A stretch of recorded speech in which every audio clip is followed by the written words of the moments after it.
A man and a woman can fall in love and get married. Who'd stop them? Because unless they're weirdos, they're about to become mummies and daddies. Hooray! So wouldn't stopping a man and a man... Or a woman and a woman in love getting married be discrimination? Yes, but it's what we call the right kind. You see, the mammy-daddy relationship is a very special one, having been the only one in all the books up until the 1950s. Daddy goes out to work while Mammy makes cakes and babies for him. No two men and no two women can ever do this.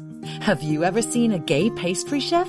Of course you haven't. That's what mammies are for. Are you saying mammies don't make cakes? Who's discriminating now? If you disagree with us, then you are, you big cake-eating bully. Don't make us set the dogs on you. See Rusty run. Look, people can do whatever they want. Even weirdos, so long as we agree with it. Unless they're women. Women always need to be told what to do, even if the issue is medical. And what women should do is mainly baking. Come on, ladies, you can always find an oven in a hospital. Ignore the European Court of Human Rights and the UN. What would they know? Sure, half of them are probably women who've never seen the inside of a cake tin in their lives. And the top medical experts drawn here agree. Take it from us, they're experts, like those ads about toothpaste where actors are the dentists. Women should be mammies, and kids have the right to a female mammy in a lady apron, and a daddy who smokes a pipe in a house with a chimney and a fence and no grey areas. And who are we? Never mind that. We're lovely and right. And we have a dog. He does what we say. Sit, Rusty, sit. For now. See more at one of hundreds of different websites all run by us.net. Proudly sponsored by someone in America who's never met you but knows what's best.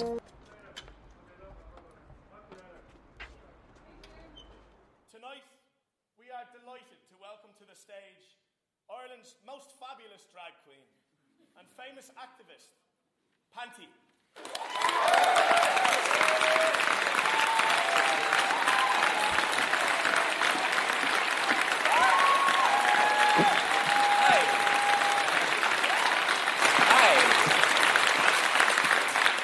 Hello, my name is Panty, and for the benefit of the visually impaired or the incredibly naive, I am a drag queen. I am also a performer of sorts, and an accidental and occasional gay rights activist. As you may have already gathered, I am also painfully middle class. My father was a country vet. I went to a nice school, and afterwards I went to that most middle class of institutions, an art college. And although this may surprise some of you, I have always found gainful employment in my chosen field, gender discombobulation. So the kind of grinding, abject poverty that we saw so powerfully on stage tonight is something that I can thankfully say I have no experience of. But I do know a little something about oppression, or at least oppression is something that I can relate to. Now, I am not, of course, for a minute going to compare my situation to Dublin workers in 1913, but I do know what it feels like to be put in your place. Have any of you ever been standing at a pedestrian crossing when a car goes by and in it are a bunch of lads, and they lean out the window as they go by and shout "fag" and throw a milk carton at you? Now, it doesn't really hurt. I mean, after all, it's just a wet carton, and in many ways they're right. I am a fag. So it doesn't hurt, but it feels oppressive. And when it really does hurt is afterwards, because it's afterwards that then I wonder and worry and obsess over, what was it about me? I mean, what did they see in me? What was it that gave me away? And I hate myself for wondering that. It feels oppressive, and the next time that I'm standing at a pedestrian crossing, I hate myself for it, but I check myself to see what is it about me that gives the gay away, and I check myself to make sure that I'm not doing it this time. Have any of you ever come home in the evening and turned on the television and there is a panel of people, nice people, respectable people, smart people, the kind of people who probably make good neighborly neighbors, the kind of people who write for newspapers, and they're all sitting around and they are having a reasoned debate on the television, a reasoned debate about you, about what kind of person you are, about whether or not you're capable of being a good parent, about whether you want to destroy marriage, about whether or not you're safe around children, about whether or not God herself thinks you're an abomination, about whether in fact maybe you are intrinsically disordered. And even the nice TV presenter lady that you feel is like almost a friend because you see her being nice on TV all the time, even she thinks it's perfectly okay that they're all having this reasoned debate about you and about who you are and about what rights you deserve or don't deserve. And that feels oppressive. Have you ever been on a crowded train with one of your best gay friends and inside a tiny part of you is cringing because he is being so gay? And you find yourself trying to compensate for his gayness by butching up a little, or by trying to steer the conversation onto safer, straighter territory. And this is you who has spent the last 35 years of your life trying to be the best gay possible. And yet there is still this small part of you that is embarrassed by his gayness. And I hate myself for that, and that feels oppressive. And when I am standing at a pedestrian bloody light, I am checking myself. Have you ever gone into your favorite neighborhood cafe with the paper that you buy every day, and you open it up and inside is a 500-word opinion written by a nice middle-class woman, the kind of woman who probably gives to charity, the kind of woman who you would be totally happy to leave your children with?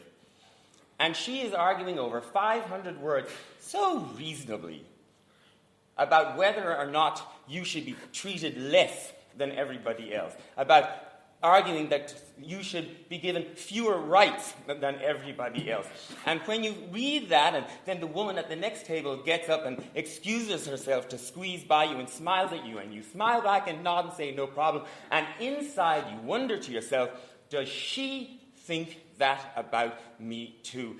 And that feels oppressive. And you go outside and you stand at the pedestrian crossing and you check yourself, and I hate myself for that.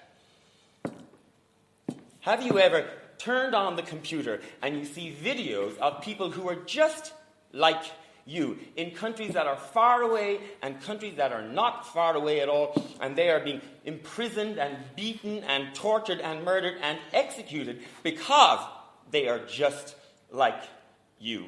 And that feels oppressive.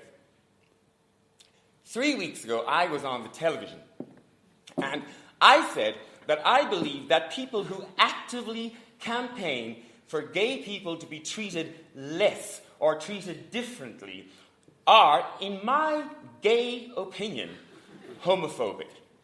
Now, some people who actively campaign for gay people to be treated less under the law took great exception to that characterization, and they threatened legal action against me and RTE.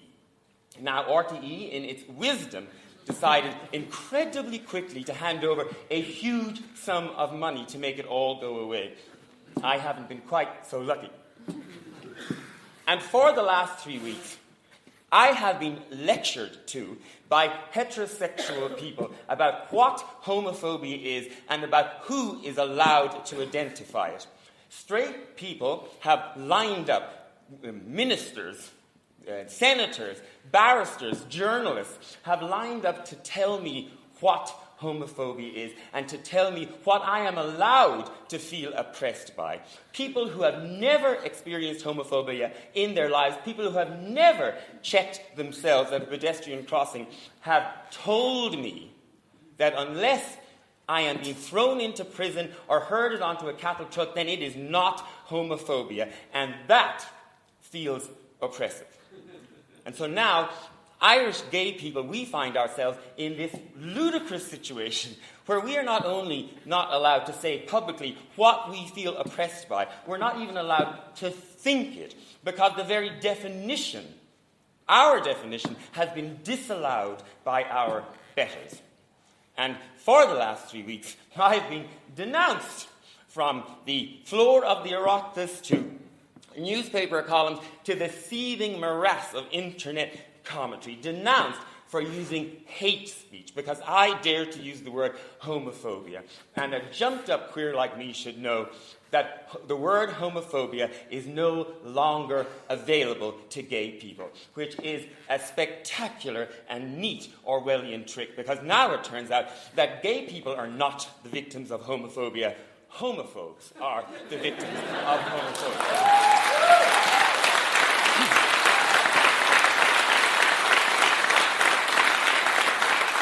But let me just say that it's not true, because I don't hate you. I do, it is true, believe that almost all of you are probably homophobes. But I'm a homophobe.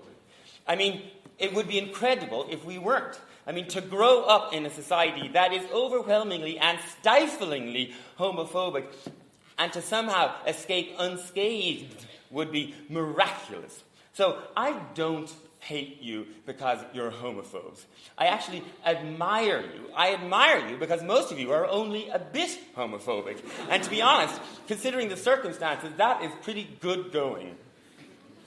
But I do sometimes hate myself. I hate myself because I fucking check myself when standing at pedestrian crossings. And sometimes I hate you for doing that to me. But not right now. Right now, I like you all very much for giving me a few moments of your time, and for that, I thank you.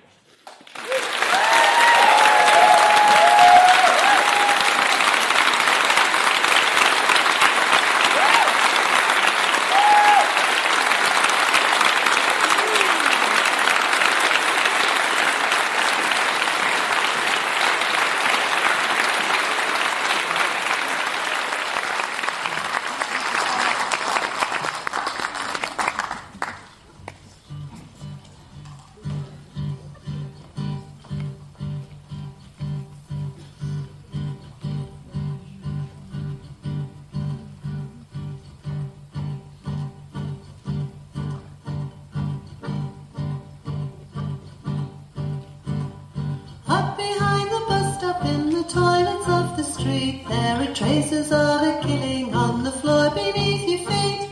Mixed in with the piss and beer are bloodstains on the floor from the boy who got his head kicked in a night or two before. Homophobia, the worst disease. You can't love who you want to love in times like this. Homophobia, the worst disease. You can't love who you want to love in times like this. In the pubs, clubs and burger bars, breeding pens for pigs. Alcohol, testosterone and ignorance and fists. Packs of hunting animals roam across the town. They find an easy victim and they punch him to the ground. Homophobia, the worst disease. You can't love who you want to love in times like this. Homophobia, the worst disease. You can't love who you want to love in times like this. The siren of the ambulance, the deadpan of the cops, jog to mark the outline where the boy first dropped. Beware the Holy Trinity, church and state and law. For every death the virus gets more deadly than before. Homophobia, the worst disease. You can't love who you want to love in times like this. Homophobia, the worst disease. You can't love who you want to love in times like this.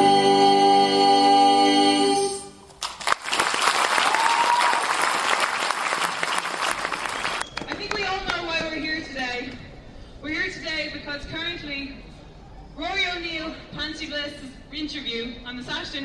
been censored on the RTE website.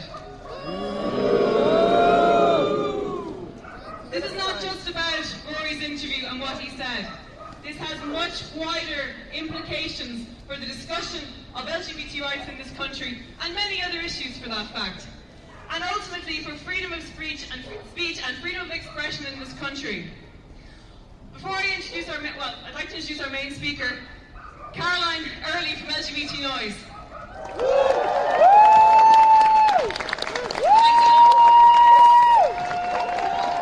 Thanks, everybody. Over the past 2 weeks, there has been a justifiable outpouring of anger and frustration in response to RTE's post-silencing of Rory O'Neill's comments and their subsequent unwarranted apology for these comments. But today is not just about this controversy. In a broader sense, it is about defending free speech, it is about condemning censorship, and it is about the right to use the word homophobia whenever this attitude or viewpoint presents itself.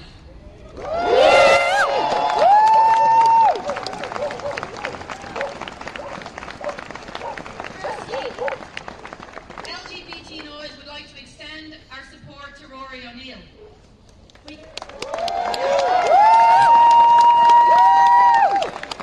think we can do better than that.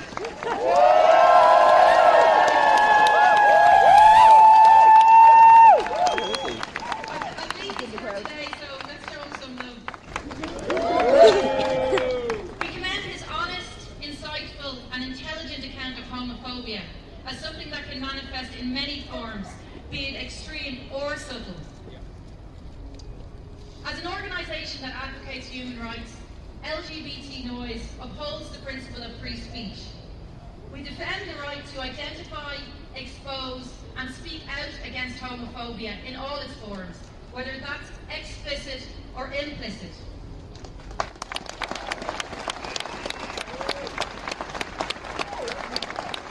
We condemn censorship, and in particular we condemn RTE's silencing of Rory O'Neill's comments and their subsequent misplaced apology to certain individual columnists and the Iona Institute. We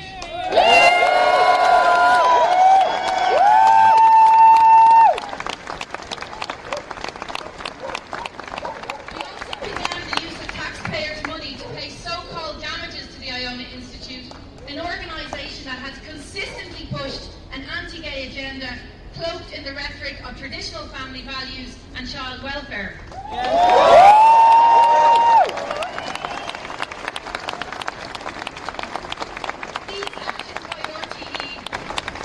These actions by RTE explicitly contravene their role as public service broadcasters.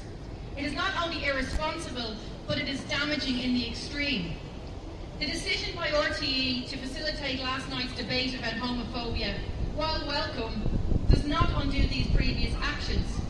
There are huge question marks hanging over RTE about their impartiality, particularly in light of the referendum on marriage equality, which is due to take place within the next 2 years.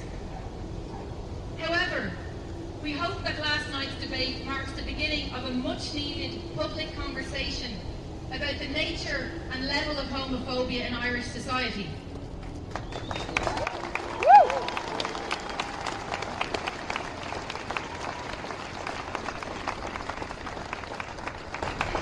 Up until this weekend, the debate had not been reflected in the mainstream media. And the actual real debate about the nature of homophobia, well, the mainstream media has remained deafeningly silent about this. However, just because the mainstream media are remaining silent does not mean that we have to. In fact, we have a responsibility, both to ourselves and each other, to speak out against homophobia.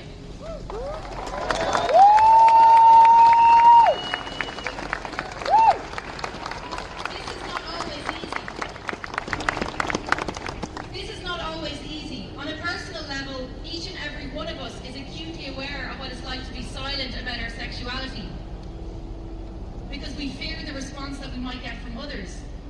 Each and every one of us is aware of the courage it takes to speak out about who we are. Well, right now, at this critical moment in Ireland, in the campaign for LGBT rights, we have to be courageous. We cannot be silent, and we cannot allow anybody else to silence us. This song is dedicated to the World Health Organization. It's a medical song, and it concerns a disease whose classification, according to the International Classification of Diseases, is 302.0.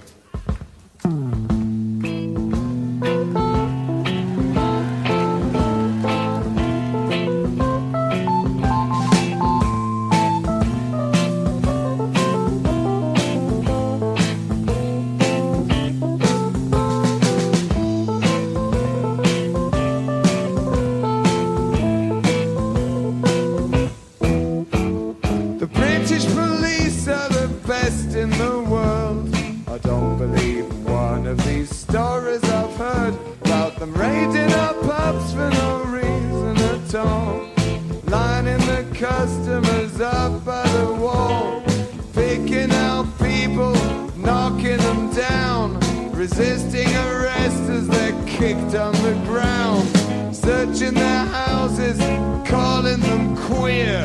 I don't believe that sort of thing happens here. Sing if you're glad to be gay. Sing if you're happy that way. Hey, sing if you're glad to be gay. Sing if you're happy that way. Pictures of naked young women are fun in tidbits of Playboy, page 3 of The Sun. There's no nudes in Gay News or One magazine, but they still found excuses to call it obscene. Read how disgusting we are in the press. The Telegraph, People and Sunday Express. Molesters of children, corrupters of youth.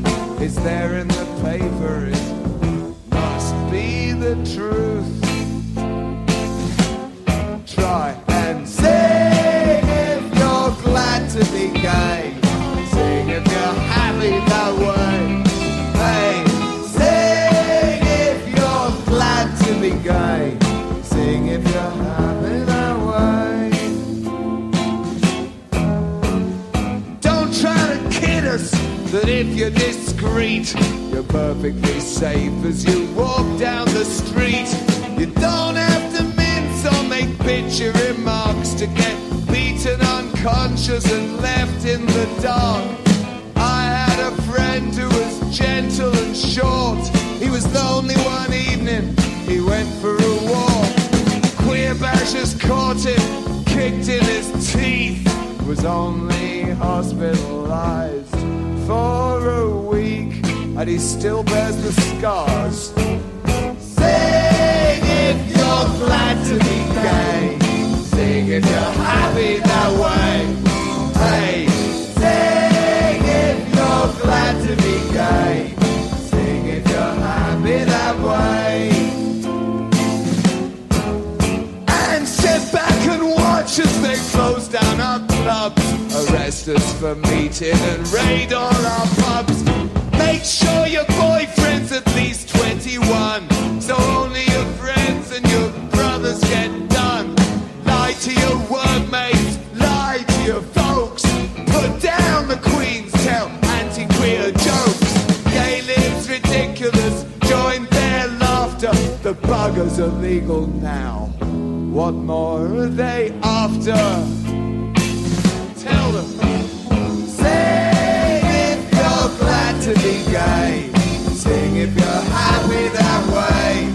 Hey, sing if you're glad to be gay. Sing if you're happy that way. Sing if you're glad to be gay. Sing if you're happy that way. Hey, sing if you're glad to be gay. Sing if you're happy this way.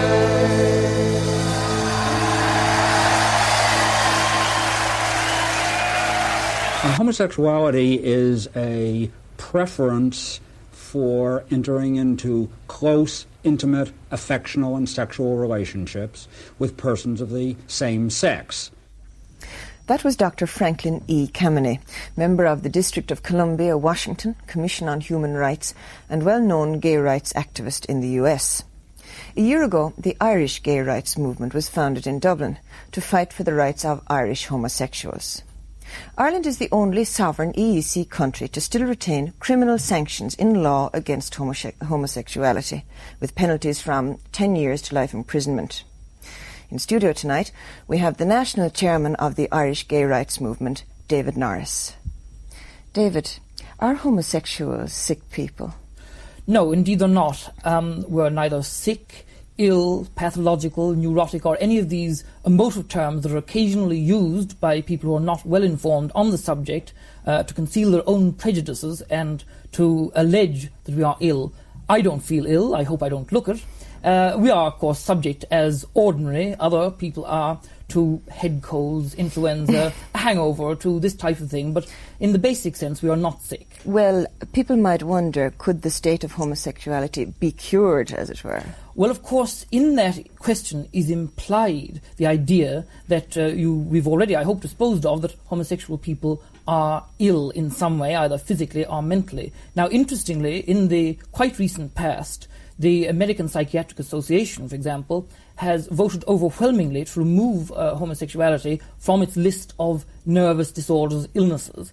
And as Frank Kameny said to me, it was a remarkable example of an instant cure, where by the stroke of a pen, 20 million people in America were declared to be cured. We're not ill, so we don't require a cure. You only need a cure if you are unbalanced or unwell, and we are not and don't feel ourselves to be. Well, what would you say to people who would regard a homosexual as a perverted person or an immoral person? Well, the word perverted, again, carries emotive connotations. And usually the type of person who uses a word like perverted is using it to project their own feeling of dislike of the homosexual, which is irrational and emotional, and is not, in fact, a scientific or clinical way of looking at things at all. And they've now reached the state in America of regarding homophobe people who have an irrational fear or dislike of homosexuals, as those who are really ill. Not us. It's people who are irrationally afraid. Now, neither do we feel ourselves to be immoral. It is possible, of course, for a homosexual person to be immoral, as it is for a heterosexual person. But there is nothing intrinsically immoral, unhealthy, or evil about relating affectionately and sexually to a member of one's own sex. Well, what sort of stand does the Church, the Christian Church, take on this issue? The Church is moving slowly, but moving towards an understanding of the homosexual, and this is what we want. We ask the Church, and we have in fact recently invited all the major Christian churches in Ireland to enter into dialogue with us so that they may understand before they judge. We brought back from the International Gay Rights Conference in Edinburgh a document signed by people who are Christians, both lay and clergy, dealing with the relations of the Christian churches to the homosexual, the need for pastoral care and understanding.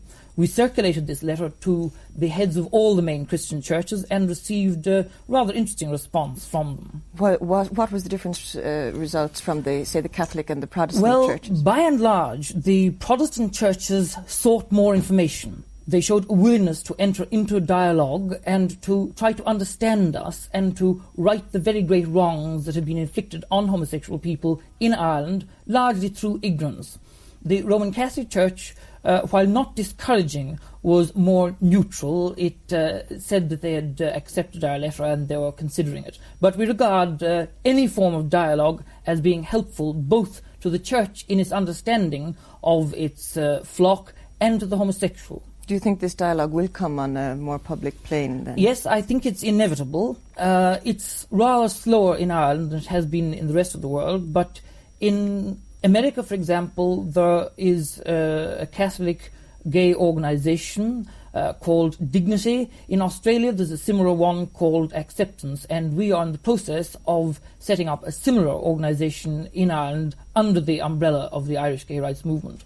Well, what does it really mean to be a homosexual in Ireland? What sort of pressures are on you as a person? Well, there are great pressures, but when you say what does it mean to be an Irish homosexual, it's a difficult question to answer because it's a perfectly ordinary thing. Now, I'm referring to lesbians as well, of course. Yes, of course, and I'm glad you brought this up because it is International Women's Year and we don't want to leave the women out of this either. And I think very few people really understand that the word homosexual means attracted to people of the same sex. Many people think the homo part of it is man. It's not. It's the Greek meaning the same.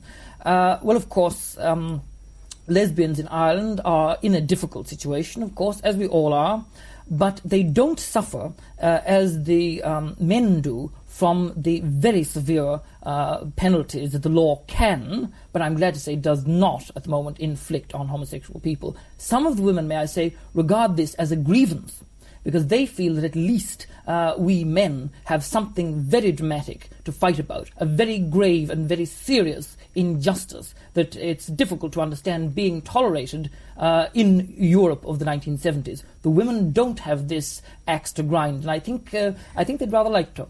Well, there are two areas then, discrimination in law and discrimination socially and in relation to work. What can be done about these? Well, the discrimination in law is something that we are tackling on a fairly professional basis. Now, the law is clearly grossly unconstitutional. The constitution of this country claims to cherish all the children of the nation equally. And I can tell you from my experience, it did not cherish me as I was growing up. I hope that we will be rectifying that. How do you mean it situation. didn't cherish you as you were growing up? Well, I was brought up in ignorance of the facts of my true nature. The word homosexual was scarcely known in Ireland. It certainly could not be breathed in polite society. And I was allowed to grow up through my adolescence believing that I was possibly the only homosexual in Ireland, not knowing that there were indeed many thousands of other similarly isolated people here. I thought there might be one or two in England because I had heard about England and the curious goings-on there, but I didn't realise that I was part of a very large but isolated community in the country. Well, what about the discrimination in relation to work then? Is it hard for a homosexual to get work and to continue in employment once it's known that he is homosexual? Well, it's rather difficult to gather figures on this type of discrimination because an employer is scarcely likely to leave himself open to legal action by saying, I am firing you because you're homosexual. It's very likely to be concealed. Also, very few people in Ireland, as yet, have the courage to come out and admit their homosexuality so that it's unlikely to be a cause of firing. Well, what are your long-term plans now with the gay rights movement? Our long-term plans are to produce a productive, constructive social environment for homosexual men and women in Ireland. David Norris, thank you very much. Now, for anyone interested in finding out more about gay rights, you can write to the Irish Gay Rights Movement, P.O. Box 739, Dublin 4. And now, a final word for any gay people watching from Dr. Kameny. To the homosexuals in Ireland, I say, remember, believe deeply and firmly, gay is good, and it's up to you to make gay in Ireland better.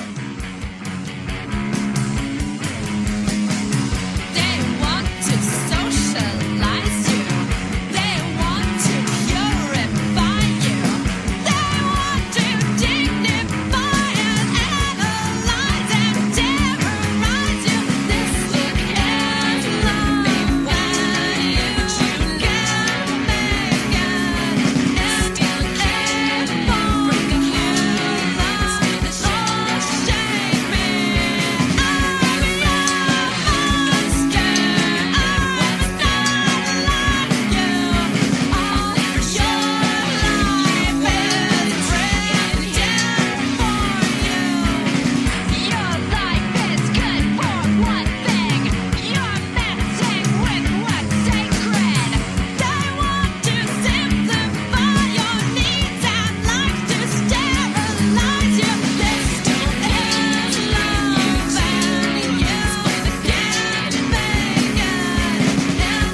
question. Why are some Americans, people in the world, homophobic? Why do they fear the gay? And why do they oppose, at least in America, so strongly gay marriage, gay unions? I am not convinced that many people really have a problem with gay marriage. I think there are some people who absolutely hate and fear the gay and are very opposed to the gay marriage. I think it has become a consistent and dependable fundraiser to where if every homosexual person in America said, okay, we're awful, we have a bad lifestyle, and we'll slither under the rock that we should be living under, and we'll never ask to be married again. So we'll just take our queer asses and scuttle back into the slimy shadows where we belong, with the slugs. They would lose a major fundraising tool. And people on the right would go, no, come back, queer want to get married guy. We need you in the Bible Belt. We need you in South Carolina, Arkansas, Florida, Texas to raise the bucks. Because Islamophobia only goes so far. But hating the gay, that one always runs. That one always performs. So you'll always have that, up for debate. What makes people fear the gay and gay marriage is because you're giving these people equality. And that's the biggest fear that people with power have, that you'll get some too. People who get married, to me, the whole contract is completely insane. I live in the state of California. If I married some nice gal and we got divorced, by law, does she get half of my record collection? Oh, no way. She might after I get done with a chainsaw. But she's not getting my Ramones first pressing. Oh, no. She's not getting my Bob Ludwig mastered version of Houses of the Holy. I think not. She can go on eBay and overpay like I did for her own copy. So marriage for me is, I love to go to weddings, but I don't want to be married. But if two people are crazy enough to be that in love with each other, damn, it's a great thing. Give them a break. Life's really short. Let them have a little happiness. There's two men, they're married, they're in a house. The house is, I don't know, doesn't smell any different, doesn't look any different. The lawn looks fantastic. But if you don't want a gay marriage, then don't have one. Same thing with abortion. No woman wants to have an abortion, but they got to have the right to have one safely, without any, your opinion does not matter here. And so in America, in this century, there's going to be gay marriage is going to be okay in more than half of the United States. But we used to have slaves. So that's why we have amendments to the Constitution, so it has wiggle room. I think that gay marriage is already covered under the First Amendment. So I think this conversation's over, to where there shouldn't be anything against the law about two men or women getting married. It always breaks down to a religious thing. And they'll tell you, well, no, they have all the equality they need, and rah, rah, rah. Okay, then are you one of those radical Christians? Well, I am. That has nothing to do with it. It kind of does, a lot. And so that's it, basically. You have ignorance and you have hatred. What a lot of these people don't understand is they are surrounded by the gay. They got gays in their family at Thanksgiving. I went to an all-boys school. And I had gay bosses as a kid growing up. I lived in Washington, D.C., which is just a lot of gay people. My mom had gay friends. I got it. I understood it. I never feared it. My boss in high school at the movie theater was this amazing man of Portuguese descent with incredible hair, who was like a fantastic old school, like character actor, old school queen. His name was Bob. On Saturday nights, he reverted to Roberta. I go, Roberta, yes. And I spent high school with this guy every Saturday night at the movie theater. We had the best time. And if my uptight friends from my suburban prep school could have seen who I was hanging out with, I don't know what they would have thought. So I had no problem with the gay, but it also gave me good gaydar. And in high school, we all hit 9th and 10th grade, whatever. I realized, we have at least 2 gay teachers. And I've got gay peers. There's gay students. One guy's kind of like, a mini Dick Cheney. He's just keeping it to himself. One guy, you're like, yeah, you're gay and you're okay with it. He's keeping it to himself. And this is one poor guy who was like, gay right now.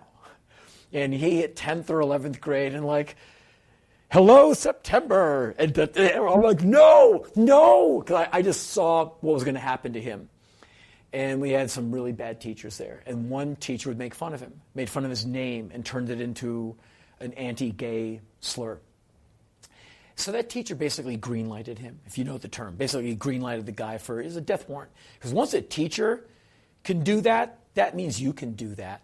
This is not good leadership. The teacher should have never, as an adult with a bunch of stupid high school students, me being one of them, should have never okayed that.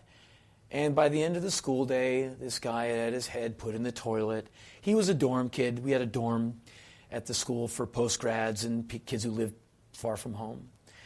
And he got teased enough to where he locked himself in his room and tried to kill himself by slashing his wrists. Thankfully, he did not succeed. But at Christmas break, he left. He never came back. His name was never mentioned in the school again, ever. Not by any teacher, ever. He never happened. And that politicized me. That made me anti-homophobe. I don't know how you say it, but gay rights to me it's civil rights. And when I see racism, which I encountered having it being done to me as a kid from the 60s in Washington, D.C., when I see homophobia, it's kind of like it's that straw that breaks the camel's back, and I'm the camel. I go hard against it, real hard, real loud, real flagrantly, real right now. And so what you combat in America is a lot of undereducated people who have some idea that Christianity is about beat up on the gay. A lot of people just like to hate. And a gay person, even though you're surrounded by them, and as I tell my audiences at shows, I go, dig it. There was gay cavemen. Get your head around that.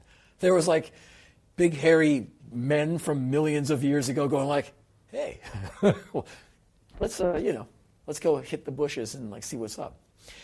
Gay pirates, gay samurai, gay everything. And that's how it is.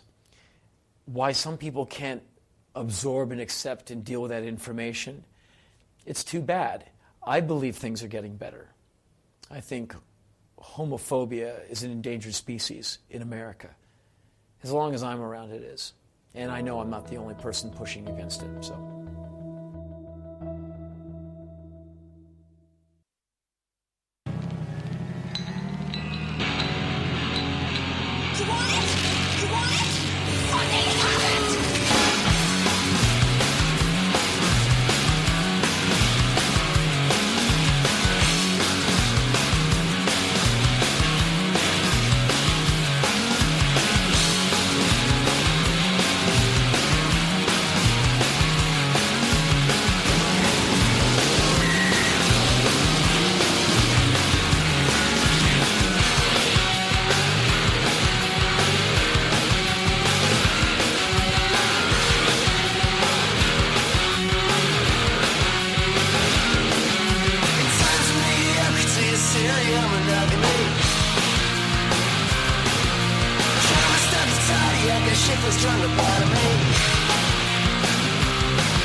Freestyle, make sense to me.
turn away.